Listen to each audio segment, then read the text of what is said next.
Nah, waktu 2 minggu itu aku kesini cuma ada duit $400. Aku tinggal di apartemen, orang Indonesia semua. Satu apartemen itu satu kamar mandi. 13 orang kita tinggal. Kirim kita ke Belanda, ke Eropa. Dari situ aku pulang Indonesia, tapi Indonesia sepak bola, korupsi lagi. Di daerah rumah itu semua orang tahu aku dikirain orang gila. Jam 4 pagi tuh aku lari-lari.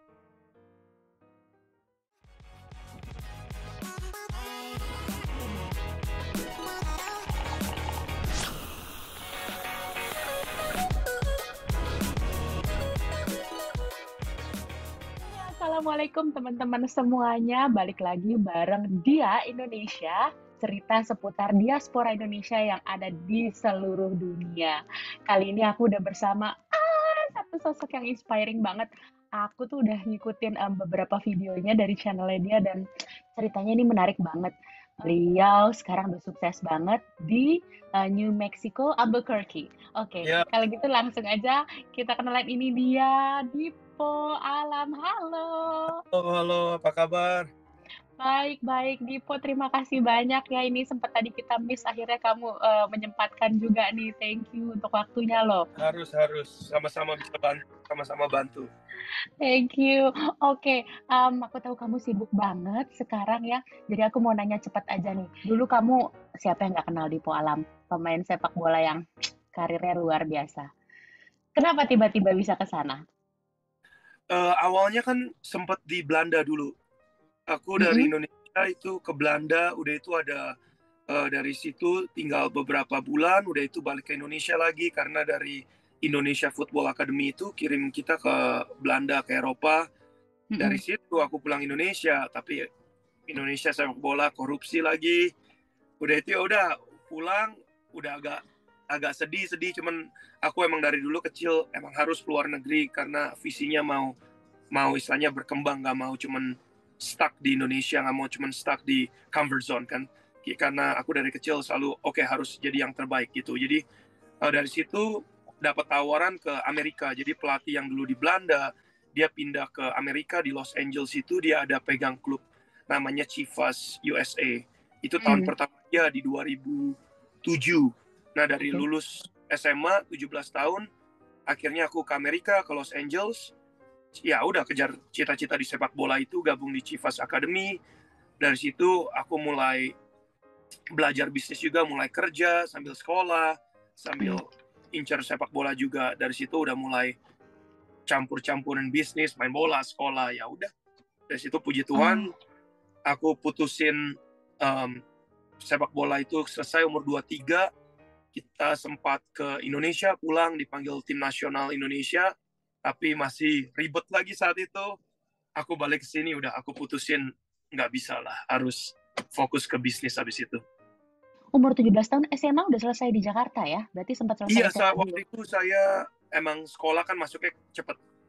Jadi sekolah masuknya Ah. jadi umur 17 lulus, tapi waktu itu pun dari umur 15 16 itu izin-izin sekolah banyak kan, karena kan main Ah. bola harus di tim Mm. nasional, akademi di sini harus ada karantina. Jadi izin Mm. sekolah udah banyak, tapi ya puji Tuhan masih bisa lulus. Aku lulusnya Mm. juga nilainya bagus-bagus, jadi bisa dikasih lulus. Iya, berarti secara akademis kamu pinter dong. 17 sudah lulus loh. Wow, Puji padahal Tuhan banyak itu madol ya. ya. Padahal Iya, banyak teman-teman madol juga ya. kadang bingung. Teman-teman bingung kan, aku nggak masuk sekolah gitu 3-4 bulan, masuk juara 1, dia bilang. Tapi waktu ya di akademi gitu, aku lagi di karantina, aku sambil belajar juga kan. Sekarang itu kan kamu punya bisnis Shutter Paint, Potato Corner, Paleta, Spring Roll, Pokup. Oh my God, ini ada 5 macam bisnis dan semuanya ini udah banyak cabangnya ya. Puji Tuhan, kita berkembang ya. Ya, ini bisnisnya kuliner semua. Kenapa bisnis kuliner?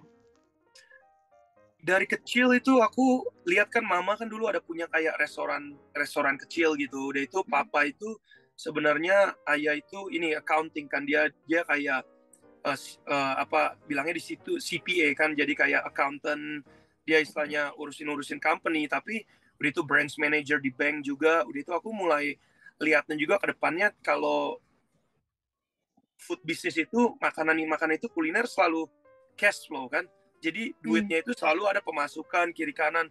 Udah itu papa mama itu sempat main ini juga kan properti segala macam, tapi waktu 1998 gitu, waktu crash ekonomi kan kacau balau itu. Nah dari situ Mhm. mama mulai kuliner. Di situ Dipo dari kecil diajak kan, mama masak sini, bangun pagi Dipo latihan sepak bola, mama udah bangun pagi masak. Jadi Dipo liatin terus, sedikitnya udah itu pas di Amerika ini mulai kerja-kerja di mall itu pun kuliner juga. Tapi aku Oh, pelan-pelan Dipo lihat, oke ini makanan itu ya people nggak sadar kan, kadang mereka nggak lihat itu sebenarnya prospeknya bagus sekali kalau kita bisa kembangin.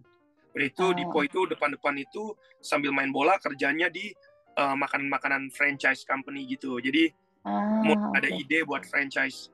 Kalau buat franchise company ini, jadi pemasukan, setup toko di sini, bangunin tokonya, udah itu bisa jualin merek-mereknya itu ke orang lain gitu. Jadi mulai ada basicnya di situ, jadi kuliner masuk. Tapi Chatter Pen itu sebenarnya bukan kuliner. Chatter Pen itu kita buat kayak modelnya kayak Paintingnya painting apa? gitu. Apa tempatnya sih sebenarnya yang kamu punya Chatter itu Pen usahanya? itu dia jadi tempat, tapi dia jadi anak-anak kecil bisa datang atau orang-orang tua keluarga dia datang, jadi dia gambar-gambar gitu di kanvas.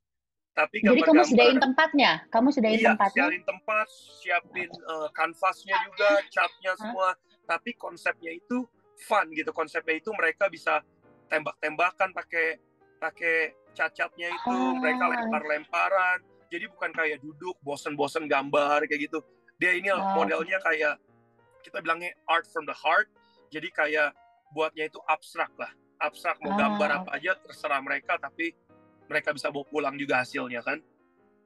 oh menarik ya konsep itu Iya, kayaknya di Jakarta baru adanya mungkin kayak dikasih tempat tapi untuk tembak-tembakan yang pakai peluru itu loh.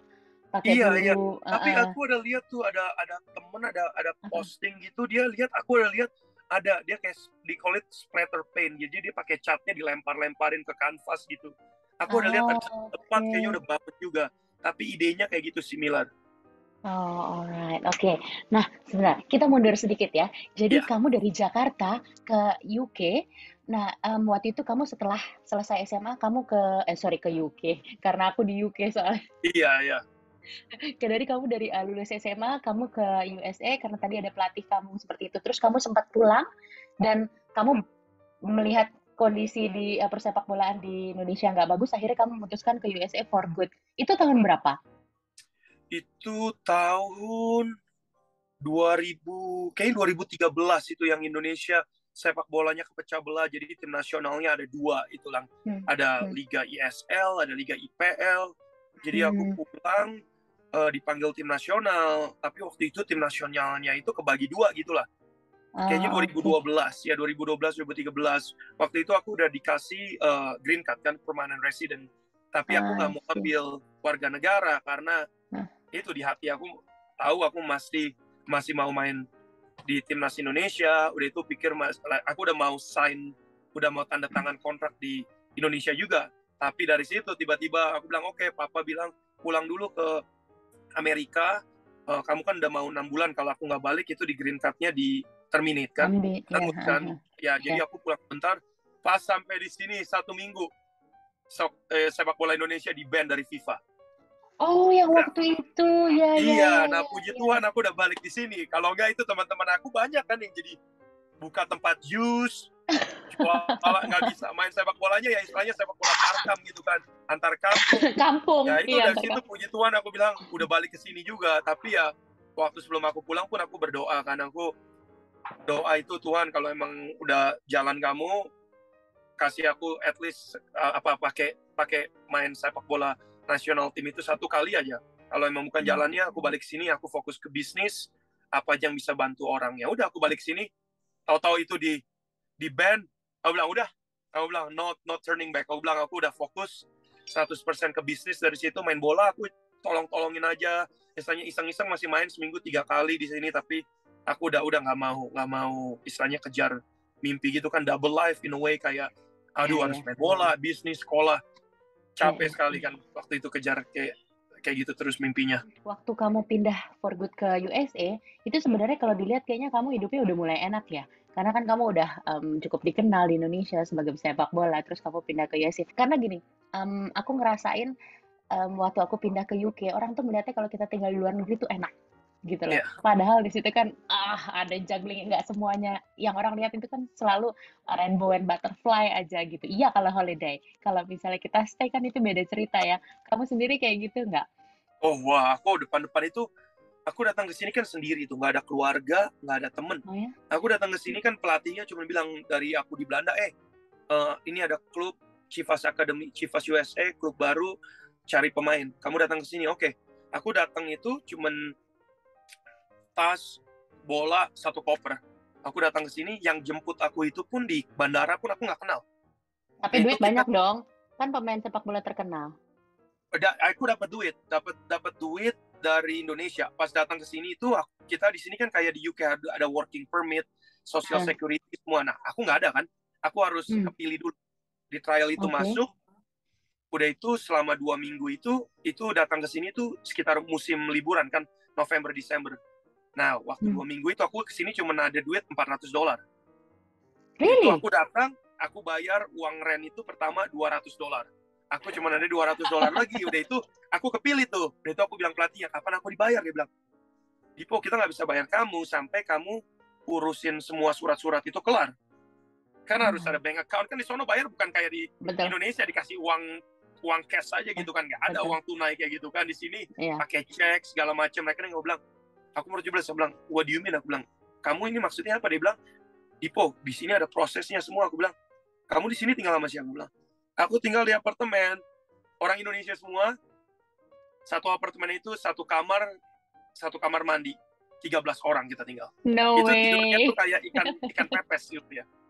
Ya udah, tapi aku bilang, oh jadi kapan aku mulai dibayar? Oke, Dipo, kamu udah lolos tahap pertama, nanti Januari tanggal 31 ada seleksi yang kedua buat masuk ke main team. Aku bilang, oke. Aku bilang, jadi sekarang gimana? Dia bilang, udah kamu liburan dulu. Aku bilang, oke. Tapi saya itu aku udah nggak tahu. Aku cuma ada $200 doang itu untuk hidup selama 2 bulan. Wow. Uang keren itu pun nggak tutup. Tapi aku nggak mau telepon papa mama kabarin mereka karena sebelum aku kesini duit yang aku buat di Indonesia aku kasih ke papa mama semua. Aku bilang aku nggak bakal pulang lagi sampai aku sukses. Karena aku nggak mau bolak-balik gitu kan. Aku udah janji kayak gitu. Aku nggak ceritain ke mereka tuh. Udah akhirnya ada tawaran kerja temen aku keluar kota 2 jam lah, 2 jam dari Los Angeles itu Santa Barbara area di cari tukang cuci piring. Hmm. Udah Oh. aku ajar berangkat 2 minggu kerja dapat $750 itu kerja itu restoran ini kan all you can eat buffet. Wah itu aku seumur hidup nggak pernah kerja loh. Seumur hidup nggak pernah kerja itu kerja sampai tangan aku pun nggak bisa gerak. Cuci mungkin satu hari bisa cuci piring 1.000 piring ada kali. Iyalah all you can eat kan. Tuh kerja 12 jam 12 sampai 14 jam sehari. Udah itu udah dapat dari situ duit. Selama waktu aku pun lagi kerja di situ aku kelar latihan bola. Pagi bangun latihan bola. Dari situ balik lagi seleksi tanggal kedua Januari 31 masuk lagi. Aku tanya lagi kapan aku bisa dibayar. Oke Dipo sekarang kamu masuk. Udah kita mulai urusin surat-surat kamu.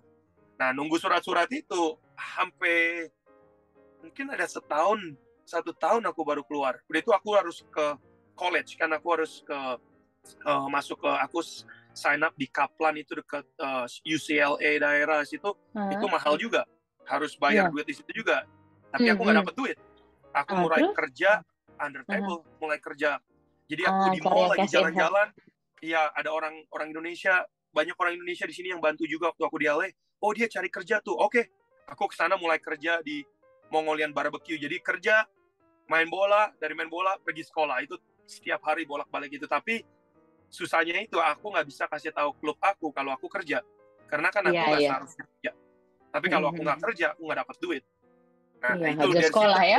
mulai tantangannya di situ karena ya aku kadang pun datang ke latihan tuh udah nggak mau latihan lagi capek sekali badan aku kan Wah, apa sih yang buat kamu benar-benar punya apa bahasanya ya? Kok kayak kemauannya keras banget? itu dari kecil sih aku ada selalu kayak gitu aku mau janjiin itu kita kita hidup satu kali aku mau pastiin satu hidup yang aku punya ini I do my best I give my best aku motonya itu harus push the limit kan aku nggak mau kasih limitasi ke diri sendiri karena kalau aku bisa aku harus kejar terus Maaf, boleh tanya nggak, background keluarga kamu dulu cukup atau gimana? Maksudku gini, biasanya ya yang aku pernah wawancara seperti ini Iya, gitu, mereka biasanya punya kondisi keuangan yang kurang sehingga mereka mau angkat derajat keluarganya gitu. Jadi punya kemauannya begitu keras sampai akhirnya mereka bisa sukses seperti itu. aku keluarga sih puji Tuhan cukup. Kita Hmm, sekolah private kan Katolik gitu, hmm, hmm, papa kerja di bank gitu lama, ya kita puji Tuhan sih cukup. Cuman dari kecil gitu, aku dari kecil seperti itu juga karena itu juga alasan aku jadi masuk pemain bola karena kita kan Chinese descendant kan orang-orang ini, jadi papa mama pun depan-depan itu nggak mau aku main bola, nggak boleh, maunya nggak main setuju ya? badminton, main bulu tangkis, main basket gitu kan.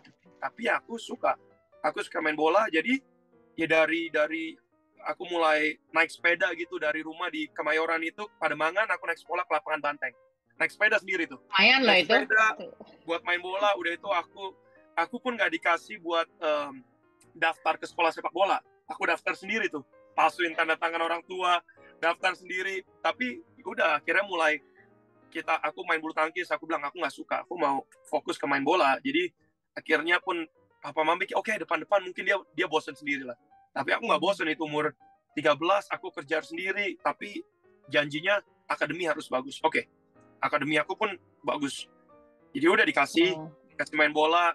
Dari situ aku udah kejar mimpi terus. Tahu-tahu umur 15 kepilih main sama Liga Bogasari wakilin Jakarta. Dari situ masuk lagi, kepilih lagi. Akhirnya mereka bilang, oh, udah ini kayaknya dia udah harus disupport. Jadi mereka mau nggak mau mulai support aku juga main bola karena mereka lihat pun aku menghasilkan uang. Aku bilang mereka, aku hasilin uang, aku kasih kalian. Udah dari situ pun itu yang kita kena krisis ekonomi itu yang Hmm. hidupin keluarga, ya duit banyak kan dari aku main Iya, bola. iya, iya. Aduh, orang tuh didikannya kayak apa sih? Wah, Sampai kamu kalau punya yang pola pikir kayak gini. Keren banget terima sih. kasih sih sama mama karena sama ibu itu sama dia keras sekali, keras keras. Jadi kadang pun aku pikir lagi kalau papa agak santai kan dia kan kerja di bank, pulang kita santai-santai. Tapi kalau mama itu wah itu keras sekali. Keras ya. Ya keras. Kalau Oh, ya kayak kita orang-orang kalau misalnya nggak bener atau apa udah dihajar, udah dipukulin, ngomong kotor, benar-benar. pukulin. Tapi ya buat belajar itu pun eh, selalu kan kita di apa ada papa pulang harus belajar lagi, ditambahin terus tambahin terus tambahin terus. Jadi disiplin itu udah kebentuk dari aku kecil sih, itu puji Tuhan dari mama. Udah itu pun aku lihat mama itu terutama bangun jam 4 pagi, aku jam 4 pagi bangun gitu, sekolah jam 7, jadi aku udah latihan bola dari jam 4 sampai jam 6 pagi. Aku Oh, bangun itu wow. ya latihan sendiri, jadi aku lari-lari di daerah rumah itu, semua orang tahu aku dikirain orang gila. Jam 4 pagi itu aku lari-lari itu aja, apa dorong dribble dribble bola sendirian malam-malam. Jadi aku bangun aku lihat mama kerja, aku bangun aku lihat mama kerja. Jadi aku udah mulai kebentuk sendiri di situ tanpa sadar karena aku depan-depan pun aku nggak mau bisnis, tapi Iya, iya. kebentuk dari kecil. Aku liatin mau nggak mau jadi kebentuk juga kan. Iya. Jadi memang dari kecil nih, dari awal kamu memang sudah tahu banget ya, pokoknya mau jadi pemain bola gitu. Sampai Iya, kamu di Amerika pun kamu sebenarnya mau mewujudkan untuk jadi pemain bola gitu kan? masih iya. Ya, kenapa nggak ke UK? Kalau di Amerika kan kurang terkenal sebenarnya. Iya, aku waktu itu di Belanda kan. Di Belanda itu aku udah di Oh klub iya sih, benar. Hemstede. Iya, Iya, aku iya. di Hemstede, udah itu Telstar, udah juga trial. Tapi ya udah di working permit-nya itu susah. Iya Jadi betul waktu betul ya. 3 bulan di sana, dia ada tawaran Telstar, tapi dia bilang, oke, kamu nggak boleh gelap, kamu harus pulang dulu. Kita coba atur working permit. Nah, waktu aku tunggu di Indonesia itu sekitar 5-6 bulan nunggu itu, aku bilang, waduh, udah itu ternyata tawaran dari Amerika datang, pelatihan Hmm. telepon. Oke, aku berangkat situ. Di Amerika 2 minggu, Januari 15 apa 16, Belanda telepon, oh, izinnya keluar, kamu mau balik lagi nggak? Waduh, aku bilang, udahlah, Dilema tapi lagi. udah, aku harus pilih. Aku bilang nggak bisa bolak-balik seperti itu, karena pun Hmm. aku jujur nggak ada uang buat Hmm. bolak-balik lagi, karena aku kasih duit itu ke Oh, oke. keluarga. Aku bilang ini duit buat kalian semua. Aku kasih duit semua yang aku buat. Aku kasih ke papa mama, aturin. Jadi karena waktu itu pun waktu aku pergi ke sini pun mereka udah susah, itu agak susah. Kita krisis ekonomi kan waktu itu. Betul. Hmm, hmm, hmm. Jadi aku harus bantu. Oh, Udah aku mulai kerja. Uang hasil pertama aku kerja tuh bayar. Udah itu aku mulai kerja di mall itu pun Aku ingat aku buat 1.600 selama 1 bulan itu $1.000 aku kirim balik ke rumah. Jadi aku harus hidup Oke, $600. enam Jadi kita ratus di sini dolar. ada namanya 99 sen. Jadi bisa beli barang-barang itu sekitar $1. Udah aku Iya. di situ. Aku bolak-balik minum itu, minum susu pun susunya tuh udah susu kayak udah mau deket-deket tanggal kadaluarsa. Semua gitu makannya udah kayak makanya sekarang aku tuh makan sereal, makan yang apa makanan-makanan gitu aku nggak mau makan. Kalau nggak ada pilihan aku nggak mau makan. Karena ingetin aku dulu. Itu tiap hari tuh kita makannya, Oh, aku makan sereal itu breakfast, lunch, dinner. ya, ya karena harus bertahan ya, mau nggak mau. Harus bertahan. Tapi ya gitu Oh, aku nggak ceritain kan kayak yang kakak bilang ya. juga like, kebanyakan orang-orang nggak lihat kan di sana mereka lihat oh di Amerika enak nih enak. Mereka nggak lihat kayak gini pun sekarang papa mama di sini eh, eh, itu apa istrinya kakakku di sini anaknya yang 2 pun udah pindah ke sini mereka lihat aku kerja sekarang kan mereka bilang kadang pun mereka lihat aku nggak bisa makan aku nggak bisa duduk Nggak makan itu sempet, nggak bisa karena nggak sempat makan bolak balik maksudnya. ya iya Wow. sampai sekarang walaupun aku udah istilahnya udah punya bisnis semua ini kadang istri Hmm. aku sekarang ini kan bilang is okay kamu bisa relax kadang aku kalau relax itu aku ngerasanya males tapi Ah, oke. aku mulai belajarin it's okay jadi aku harus stop diri aku sendiri karena aku ngerasa kalau aku duduk ini aku malas pemikirannya waduh Hmm. santai di tempat duduk minum kopi pun aku ngerasa males gitu